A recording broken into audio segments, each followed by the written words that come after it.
actually went over to Iraq, broke sanctions, and we said to her, could you actually film it? If you're going to break sanctions, we want to see it.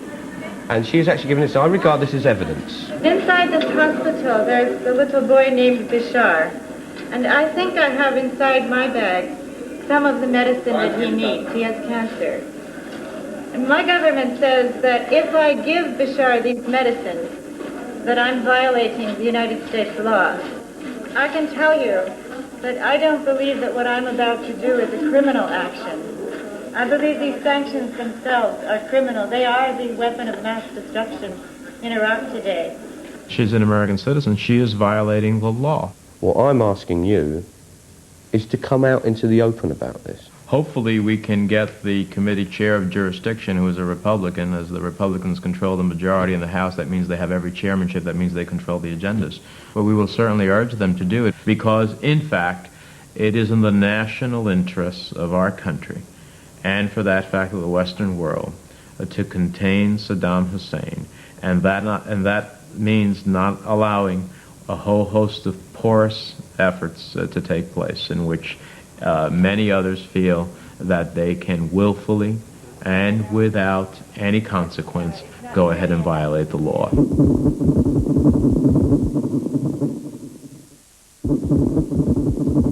There's a law in Britain which is, and I'll tell you the law, it is intent to conspire to export without an export licence.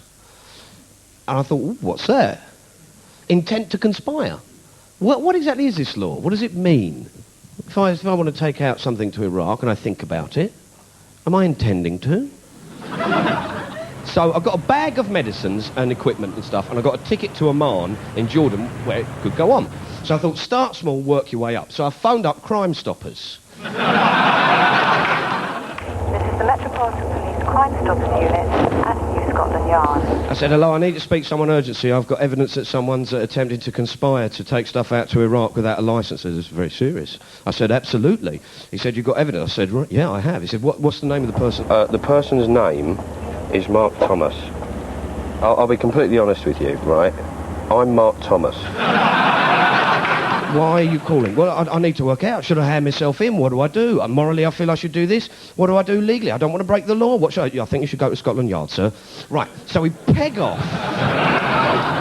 Peg off to Scotland Yard, rush in there with me bag, with me ticket. Go, I've got a ticket here to Amman, I've got the medicines here, I'm going to take them out to Iraq. Stop me! And that you need to speak to the DTI. So go over to the DTI.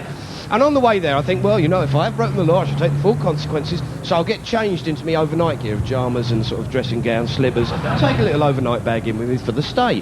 So I'm sitting there. Eventually, this bloke comes over and he goes, what's it about, mate? And I say, well, what it's about is I might be taking this stuff out to Iraq with medicines, ticket, intent. Could have broken the law. I'm handing myself in. Put me in forward open. Just don't make me share with Jonathan Aitken. Fair, quid pro quo.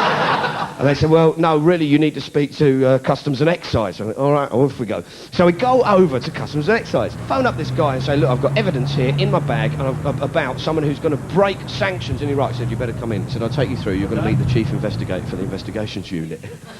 All right. And we're sitting in this meeting room. These guys are sort of 45 odd, you know, chain smoking, stripy shirts, white collars, cuffs, bit Sweeney, Carter, coffee, you know, I said, I have evidence in this bag of someone conspiring to actually have an intent to conspire to export without an export licence. I said, oh, yeah. I said, yeah. I said, in here is medicines and a ticket to Amman. They said, well, you see, the thing about intent to conspire to export without an export licence, the thing you have to understand about it, that's only used retrospectively once someone has actually attempted to leave the country and break sanctions. I said, oh, right. I said, but just as a matter of interest, there were some people who took drugs and medicines out to Iraq. When they came back, they were arrested here. They had a whole load of evidence that said they actually did it. They admitted to it. Why weren't they prosecuted? I couldn't answer that. We just prepared a casework, then we send it over to the Attorney General. If you want to find out, talk to the Attorney General. Got a haircut, got a silver suit, gonna get myself. Park it up here. Right, I'm on.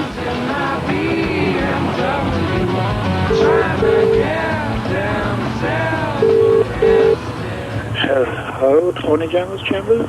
Can I speak to the Attorney General, please? Hello there. Hiya.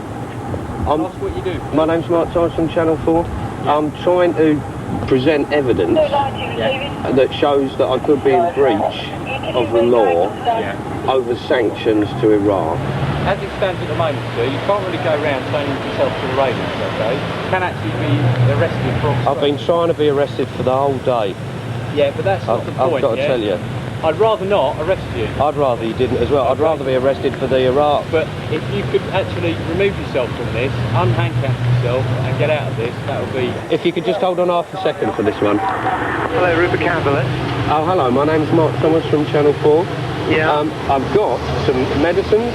Medicines? I have a ticket to Iraq. I have a ticket to Oman, and we have set up ready the journey from Oman into Baghdad, and I'm going to break sanctions.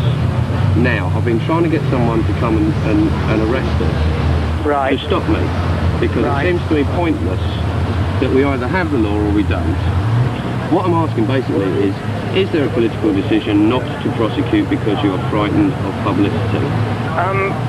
That's a very leading question. I think quite straightforward. You really need to talk to customs because they're the ones who are dealing with this. But it's your decision to prosecute, isn't it? Yes, but we can't make any decision if no papers are presented to us. Papers must have been presented to you. Well, then I think I'm going to have to go and have a word with a couple of lawyers here and find out whether any papers have been presented to us. Okay. We're then packing up the gear, you know, we're sort of rolling the cage back into the truck. And he phones back. So you have no stuff that's come over from you for the Attorney General to consider whether to prosecute or not? No. You've never had any? We have had in the past, yes. You but have had? Not recently.